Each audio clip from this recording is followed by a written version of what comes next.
तर यवतमाळमध्ये असताना पंतप्रधान नरेंद्र मोदींनी शरद पवारांना सुनावलंय। यूपीए सरकारात शेतकरी कर्जमाफीमध्येच खाल्ली असं यावेळी पंतप्रधान नरेंद्र मोदी यांनी म्हटलंय।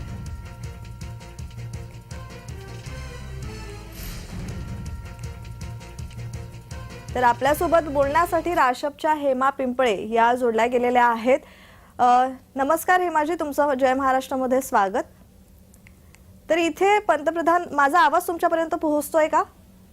हो हो हो। पंतप्रधान नरेंद्र मोदी यांनी शरद पवारांना सुनावलंय। खरं तर यूपीए सरकारमध्ये शेतकरी कर्जमाफीमध्येच खाल्ली असं त्यांनी म्हटलेलं आहे, यावर आपली प्रतिक्रिया? नाही, काय नरेंद्र मोदी असतील किंवा भारतीय जनता पार्टीचे इतर कोणी नेते असतील, जी, पवार साहेबांचं नाव घेतल्याशिवाय आपलं चलन चालणार नाही हे भारतीय जनता पार्टीच्या सगळ्या नेत्यांना नरेंद्र मोदी सकट माहिती आहे। जी, आदरणीय शरदचंद्रजी पवार साहेब या देशाचे ज्यावेळी गृहमंत्री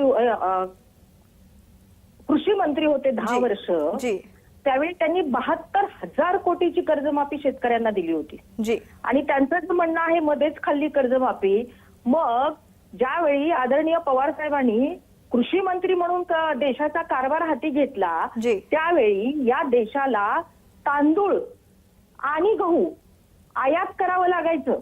जी, ज्यावेळी कृषी मंत्री म्हणून आदरणीय पवार साहेबांनी हातात कारभार घेतला आणि सूत्र हलवली, त्यावेळी या देशातल्या शेतकऱ्याला अशी वेळ आणून दिली की देशातला शेतकरी तांदूळ गहूच काय इतर अनेक अन्नधान्य निर्यात करायला लागला। जी, असं आदरणीय पवार साहेबांचं कार्य असताना धादांत खोटं भारतीय जनता पार्टीचे नेते बोलतायत।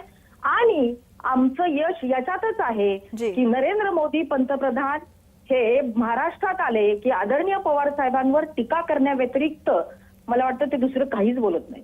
जी, जी, देशाच्या हिताचं, महाराष्ट्राच्या हिताचं आणि शेतकऱ्याच्या हिताचं काहीच त्यांनी मला नरेंद्र मोदी भाईंचं एक त्यांचा जो मॅनिफेस्टो होता इलेक्शन मधला, त्या मॅनिफेस्टोमध्ये शेतकऱ्यांना हमी वेळेअभावी तुम्हाला थांबवावं लागतंय। धन्यवाद तुम्ही दिलेल्या प्रतिक्रियेसंदर्भात।